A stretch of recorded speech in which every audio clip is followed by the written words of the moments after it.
Bom dia a todos, bom dia a todas, bom dia para você que nos assiste pela TV UFMA no Maranhão e pela Pop TV em Sobradinho e Porto Alegre. Sejam todos muito bem-vindos e bem-vindas a mais um ICL Mercado e Investimentos.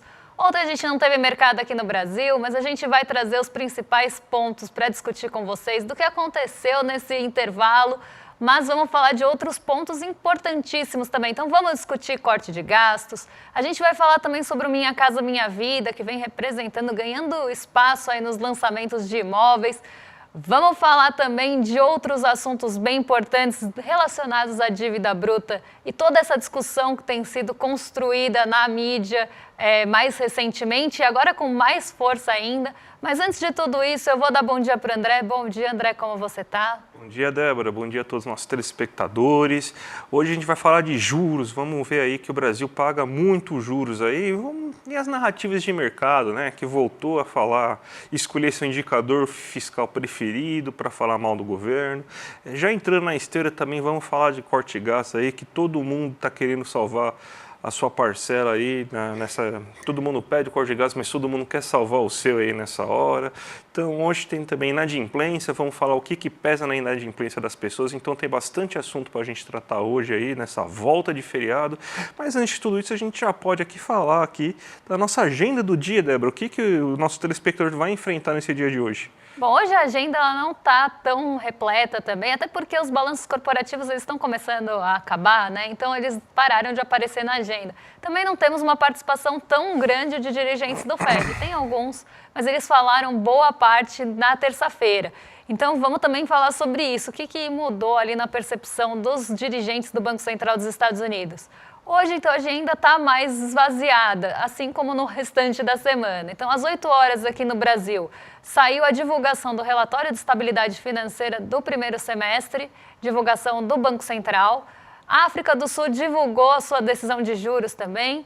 Departamento do Trabalho nos Estados Unidos, agora às 10h30, já passou ali os números de pedidos de desemprego, de auxílio-desemprego na semana até dia 16/11. Então, quantos pedidos de auxílio-desemprego aconteceram nessa semana? Esse dado começou a ganhar um pouco mais de relevância para trazer uma previsibilidade maior do payroll, que é o relatório de empregos mais completo dos Estados Unidos.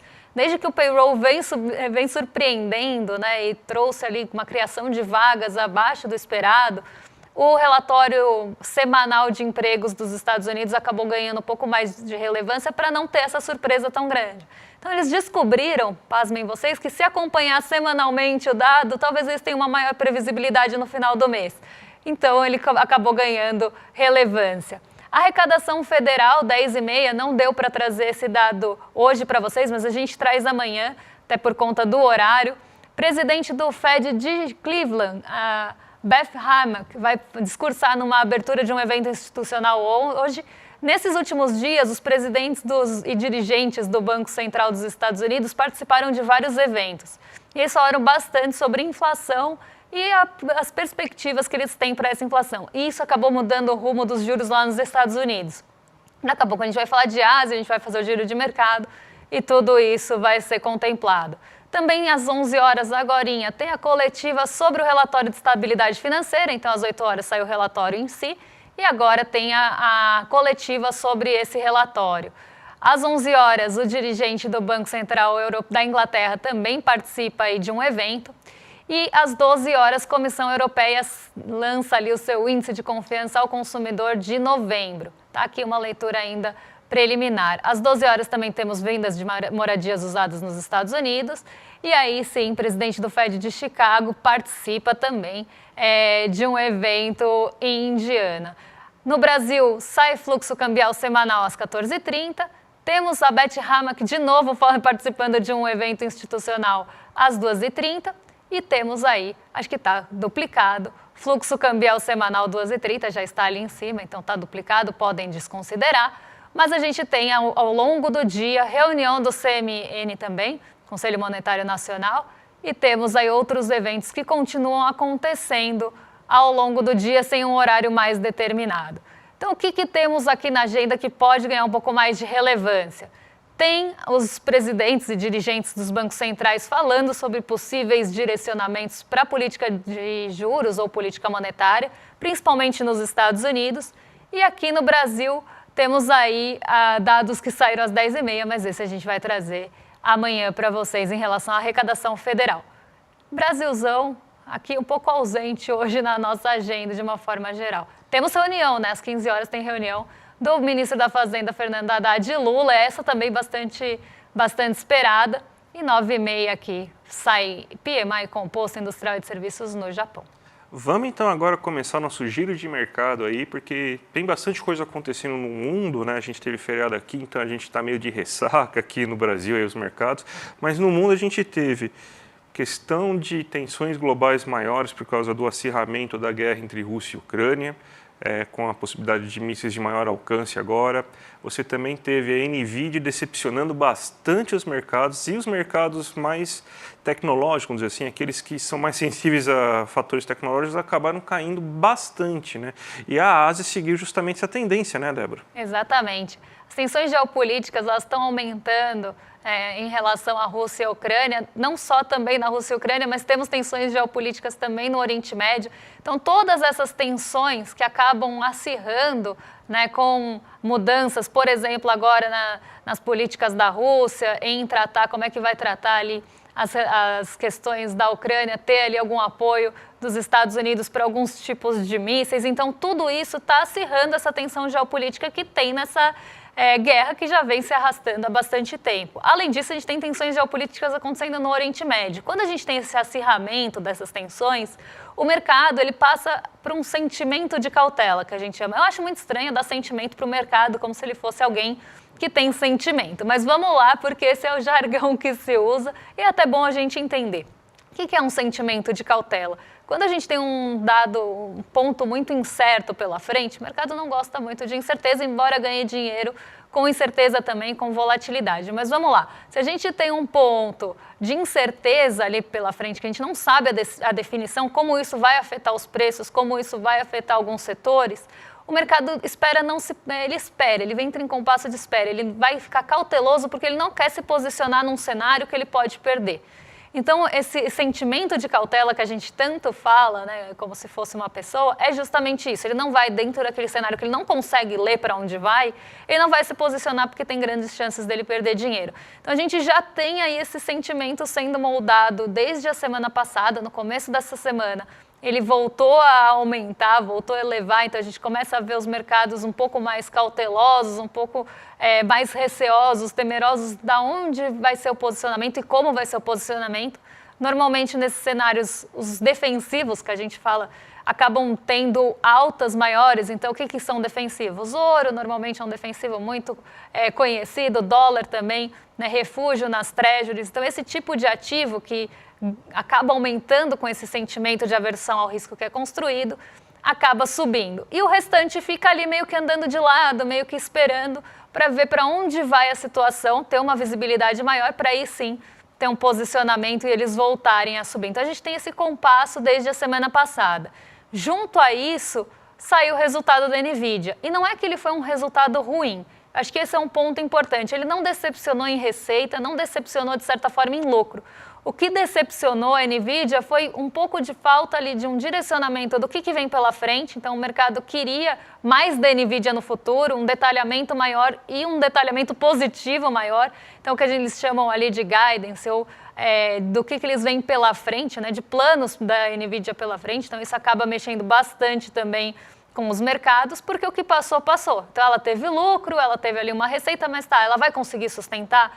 Essa é a grande incerteza em relação à NVIDIA. Então, não é que foi um resultado ruim, foi um resultado que decepcionou em relação a próximos passos e sustentabilidade desse resultado. E a Ásia, ela tem uma participação importante nesse mercado de tecnologia, quando a gente está falando de semicondutores, quando a gente está falando de chips. Então, a Ásia ela é um mercado consumidor importante desse tipo de empresa. Se a empresa ela não tem ali um resultado bom ou uma boa perspectiva de demanda para o futuro, pode ser que ela esteja vendo algum ponto ali de demanda menor ou um ponto que afete ela na Ásia. Por isso que a Ásia ela responde tão rapidamente a esse tipo de notícia. Quando a gente tem uma notícia tanto pode ser da NVIDIA aqui no caso, porque é o caso de hoje, mas poderia ser de qualquer outra empresa de tecnologia, principalmente se a gente está falando de semicondutores e chips, porque o mercado asiático é um mercado importante. Se você diminui a demanda, a perspectiva da demanda do mercado asiático, as próprias empresas asiáticas começam a sofrer com isso, porque está se esperando que elas vão demandar menos desses componentes. Então, hoje, a Ásia foi para o terreno negativo em bloco, quase que eu falei em bloco, aí estaria certo, né? Eu quase falei o contrário. Foi em bloco para o terreno negativo, e aí, muito respondendo a esse movimento da NVIDIA por todas essas tensões geopolíticas. Vou colocar para vocês o Nikkei 225 na tela. Nikkei 225 é o principal índice japonês, então o principal índice acionário japonês, e ele tem uma sensibilidade bem grande também aos Estados Unidos. Então, como a gente teve esse resultado sendo divulgado lá, e a sensibilidade da Nasdaq e do Nikkei 225 acabam sendo próximas, aqui é um bom exemplo de como responde a Ásia a esse tipo de situação. Então, o Nikkei 225 hoje caiu 0,85, justamente com essas decepções e com toda essa tensão. E hoje de manhã, só para vocês terem uma ideia, os futuros de Nasdaq, né, porque não era a abertura do mercado, o mercado está abrindo agora lá, os futuros de Nasdaq já estavam caindo bastante, a NVIDIA no pré-mercado já estava caindo mais de 3%. E isso não tem como não afetar o mercado asiático, então afetou sim com grande peso. Mas vamos vir aqui para o Brasilzão falar de um assunto que acho que a nossa audiência gosta, né? Dívida pública, né? Brasil é o país que mais paga juros de dívida do mundo, né, André? Exatamente, né? Então, a gente tem esse estudo aí que sabe que começou a bombar ontem, assim, não sei mais ou menos por que começou, tentando colocar a culpa aí, falando que mesmo com uma dívida que tem a pior proporção, né, de relação dívida e pagamento de juros que tem é o Brasil, né? Que ele paga um juros muito elevado pelo tamanho da dívida que tem. Países que têm dívidas muito maiores pagam menos juros, né? A gente tem até aqui um gráfico que a gente montou aqui para vocês conseguirem observar isso aí que a gente está falando agora, né? Vamos ver o gráfico aí que a gente colocou. Não temos gráfico? Ah, temos gráfico sim, né? A gente vê, ó, que você pega, por exemplo, aqui esse país é o quarto país, né? Então é a Suíça, né? Tem uma dívida pública muito elevada, aí, quase 260% do PIB, aí, mas ele tem um pagamento de juros assim quase que ridículo, né? Então você vê, paga pouquíssimos juros. O Brasil nem tem uma das maiores dívidas públicas do mundo aí, e você tem aqui que é o campeão de pagamento da dívida pública do mundo. O mais engraçado é que esse ranking, esse dado que tentaram fazer aí, ele na verdade ele é basicamente um ranking que fala sobre dívida bruta. E sabe o que mais encarece a dívida bruta num país? Justamente o pagamento da taxa de juros. Ou seja, porque agora eles pararam de falar de dívida líquida, porque a dívida líquida está estável e até com certo viés de queda no longo prazo. Porque até a gente está tendo aí também um viés de queda aí do resultado primário, então automaticamente a dívida líquida cai. O que está se elevando muito agora é justamente esse viés de alta que a gente tem do resultado nominal, porque a gente está pagando mais com juros. Então, é aquela coisa, o Brasil está aumentando a sua dívida bruta, daí por isso precisa fazer cortes de gasto, aí, porque está insustentável a trajetória da dívida bruta. Ok. Então, o que vai fazer? O que você faz então? Vamos cortar o gasto para reduzir a dívida bruta. Mas não vai adiantar, porque a taxa de juros está elevadíssima. Então, é justamente o fato da gente pagar uma taxa de juros tão elevada assim, é que encarece a nossa dívida bruta. Isso me lembra lá o professor Frank Serrano, lá da UFRJ, que sempre fala, né? A gente sempre vai ter uma situação fiscal ruim, porque sempre vou inventar de olhar para um indicador aí para tentar justificar sua fala. Antes era dívida líquida. Antes era resultado primário, agora é dívida bruta. E a dívida bruta justamente está sofrendo por causa que a gente está com uma Selic batendo quase 12% ao ano. É óbvio que a dívida bruta vai aumentar. Não tem mágica, não tem segredo. A dívida bruta, diferente da líquida, ela considera o gasto com juros. E é por isso que ela está aumentando, porque está tendo esse pagamento de juros. Então, é até, vamos dizer assim, estranho você fazer essas comparações aqui, meio que fizer essa comparação para tentar ser meio maldoso, falar que a gente não tem uma eficiência muito grande, aí a gente, mesmo com o nosso tamanho de dívida, aí, ela é tão insustentável que a gente tem que pagar juros tão elevados. Quando, na verdade, a gente vê aí que, mesmo com uma dívida bruta, assim, que não é uma das maiores do mundo, a gente paga uma taxa de juros aí que beira a pornografia, né, Débora? Exatamente. Só para vocês saberem, aí, esses dados eles foram tirados da CNN, tá? Foi uma notícia que saiu na CNN durante essa semana, né? Foi um pouquinho antes do feriado, e ela começou a fazer barulho, justamente porque o Brasil paga o maior montante em relação ao PIB de juros entre os países.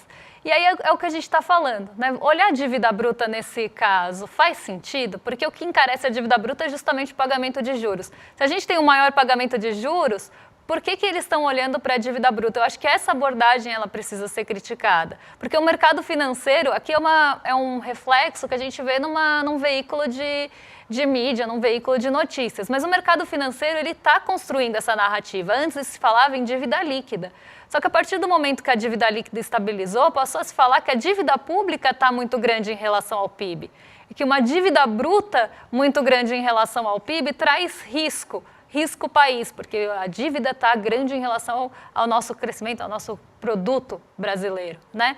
Então, se você tem uma dívida que toma ali boa parte do produto, isso aumentaria o risco do país. E como a gente sana essa questão do risco do país?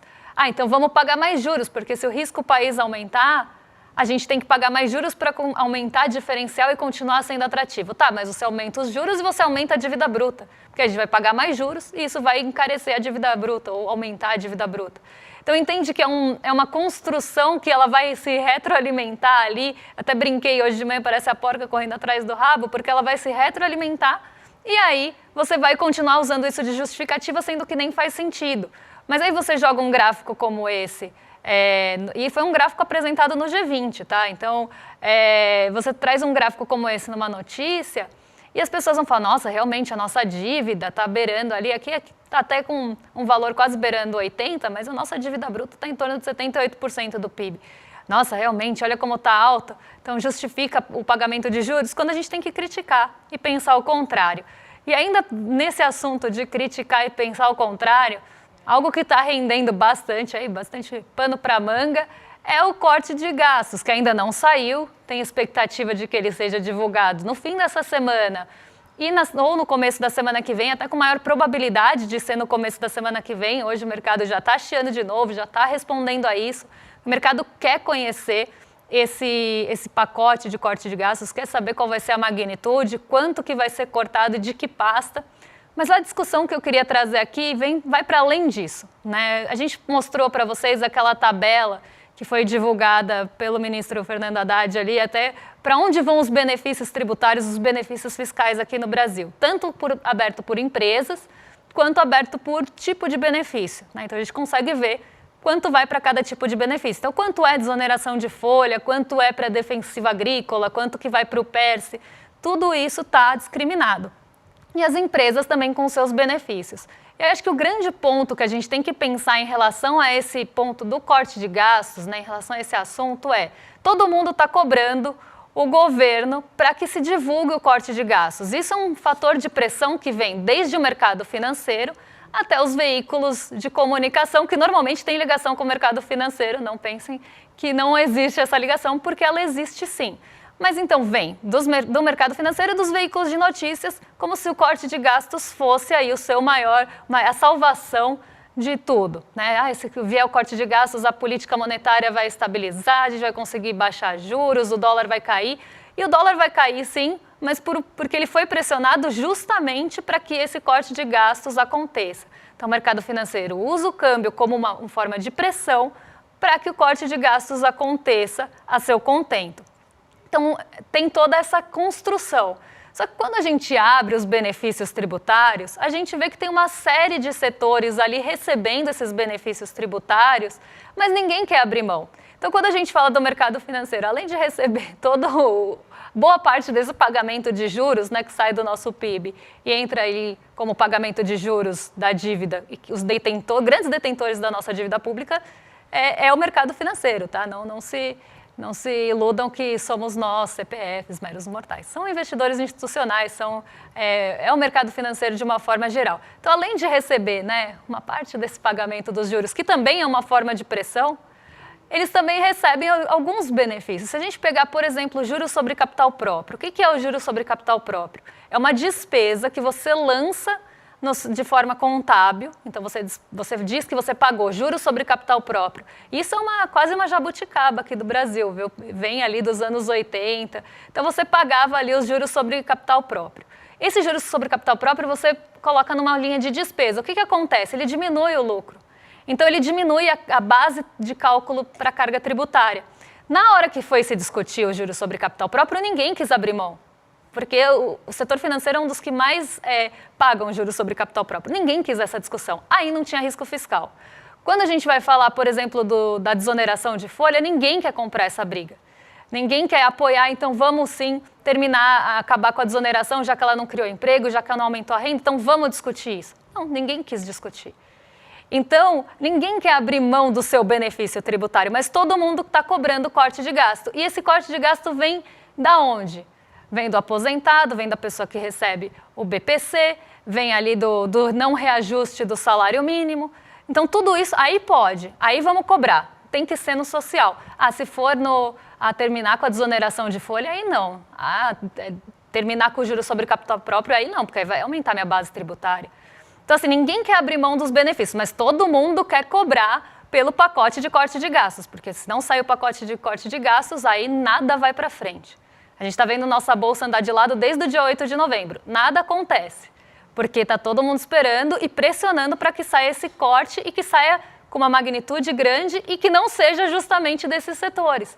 Todo mundo quer que saia da população, do trabalhador, do aposentado, da pessoa portadora ou que tem deficiência, que recebe BPC, mas ninguém quer abrir mão do benefício ali no agro, que vai grande parte. Eu acho que essa discussão ela tem que ser posta e eu acho que essa tabela, essa planilha, ela veio em um excelente momento para a gente ver que todo mundo quer cobrar, mas ninguém quer abrir mão. Não, é um absurdo, né? Primeiro, hoje eu sempre faço aquele exercício lá para vocês aí não precisarem ouvir as notícias de manhã, né? Em outras emissoras. Eu venho aqui para o ICL ouvindo o que as outras emissoras estão falando aí para filtrar já o que as pessoas estão falando aí de besteira. Primeiro ponto aí, eu vi aí num jornal aí de noticiário de manhã aqui que o mercado financeiro, ele tem as suas análises tão assertivas sempre, né? Porque lá trabalham as melhores cabeças econômicas do Brasil e eles simplesmente mostram o sentimento, né, do que está acontecendo na economia. Então você já ouve isso, né? Aí segundo ponto aí é que está se discutindo agora a questão dos militares. Aí o que eles querem fazer? Os militares não querem ceder nada. Mexer na previdência dos militares, nos benefícios de filha de militar que ganha pensão por ser solteira, ninguém quer abrir mão disso, mas aí pode mexer no BCP. Isso aí eles estão chamando aí dessas despesas obrigatórias, aí você tem que reduzir essas despesas obrigatórias, justamente porque isso que é o problema central, é estrutural, você tem que mexer na estrutura dos gastos, né? É isso que eles estão falando. Aí a gente traduz para vocês, o que significa isso? Você tem que mexer naquilo que a Constituição de 88 garante, ou seja, tem que mexer em questão de salário mínimo, tem que mexer em questão de previdência, em saúde, educação, mas mexer no PERSE, por exemplo, que é o programa aí de recuperação dos grandes eventos no pós-pandemia. A gente já passou da pandemia faz anos, todo mundo está recuperado, está chovendo evento aqui no Brasil, mas não vou mexer nisso, porque quem ganha dinheiro com isso, muita gente aí que ganha dinheiro com isso está lá, ganha dinheiro com isso e consegue fazer aquele show em cidade pequena que a gente estava falando, é gente aí que influencia muita gente, como canal de televisão grande, a gente não precisa nem falar aí de que canal de televisão grande que a gente está falando, que é o que mais coloca aí gente para tentar exigir sobre esse corte de gastos. Então, você não tem nada, o pessoal não quer ceder a mão em nada. Eles estão colocando a faca no pescoço do governo, estão falando assim basicamente, eu quero que você tire só do social, eu quero que você ferre os pobres. Basicamente isso, com outras palavras mais bonitinhas, porque ninguém aceita que se mexa nesse bolo. Mas todo mundo está cobrando esse corte de gastos. Estão chamando o governo de irresponsável porque está gastando com você. Está gastando aí, dando benefício, um pé de meia, um Bolsa Família, reajustando o salário mínimo acima da inflação. Então, mas isso eles não querem. Isso que eles não podem. Então a gente tem que tentar puxar a corda para o outro lado. Querem cortar o gás? Vamos cortar então, beleza. Vamos cortar agora dos militares, que a gente viu o papelão que aconteceu agora essa semana aí, com tentativa de golpe, querendo assassinar presidente, ministro do STF. Vamos cortar deles então. Vamos cortar da grande mídia também esses benefícios. Vamos reonerar a folha de pagamento novamente. Vamos acabar com essa mamata aí dos grandes eventos. Vamos. Então, cada um tem que ir lá. E o Lula está muito do que certo na hora de falar que, será que está todo mundo exigindo esse corte, que todo mundo vai ter que dar sua parcela. Mas não pode ser uma parcela assim, vamos dizer assim, meramente para inglês ver, né? Engana que eu gosto, falar, aumenta 1 ano o tempo de idade mínima para os militares. Aí não dá, né, gente? Então, a gente tem justamente o quê? Se quer fazer esse corte de gastos, vamos colocar nas costas de todo mundo, já que é uma emergência, né? É a coisa mais importante da história do Brasil, então vamos todo mundo a sua parcela, não vamos somente fazer com que isso daí caia de novo na cabeça dos mais pobres, Débora. Vamos chamar agora a nossa audiência aí para os recados finais, aí que a gente já está no final do programa, que hoje, às 8 horas da noite, tem um debate aí, o Caminho da Esquerda até 2026, parte 2. E dessa vez a gente tem, Leonardo Péricles, Sâmia Bolfi, José Genuíno, Natália Bonavides, o Chavoso da USP e o Rodrigo Viana, e também o nosso time aí de jornalistas que vão fazer as perguntas, que vão puxar os debates, e claro, a mediação do Eduardo Moreira nesse debate. Hoje, dia 21/11, às 8 horas da noite, icl.com.br/debate, vale muito a pena. Para quem não viu o primeiro, que foi imperdível aí, veja esse segundo, e quem viu também veja, porque outros assuntos, outras coisas que vão ser debatidas, muito importante tudo isso. E a gente também vamos chamar aqui a nossa pós aí, que a gente vai fazer o lançamento da nossa pós, no dia 28 de novembro, quinta-feira, 8 horas da noite, que é uma pós aí muito importante, né? A gente está na pós na FESP-CSP lá, que é a faculdade de ciências sociais aqui de São Paulo. Já teve muita gente importante que estudou nessa faculdade. Darcy Ribeiro, por exemplo, estudou nessa faculdade. Então, gente, muito importante. A gente vai, e obviamente é reconhecida pelo MEC essa pós-graduação.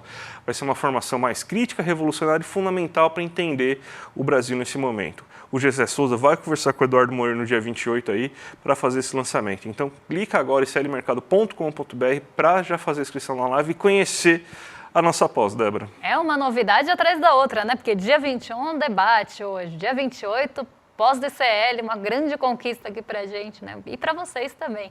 Então, assim, uma novidade atrás da outra, a gente está até tendo que correr aqui, mas a gente vai correr agora também e entregar para o Rolê ICL, que começa na sequência. Rolezeiros, não fiquem ansiosos, porque já vocês vão estar com a Roberta Garcia e com o Guga Noblar, e a gente volta amanhã para trazer os assuntos que ficaram de hoje, a gente não vai esquecer deles, e trazer também os assuntos de amanhã. Um beijão e até lá, pessoal. Até amanhã, gente. Tchau, tchau. O ICL vai lançar uma pós-graduação com os melhores professores e professoras do país, por um valor quase que simbólico e cheio de vantagens para quem já é membro do ICL? Fato ou fake? Pois é, difícil de acreditar, mas é fato. E é mais do que isso ainda.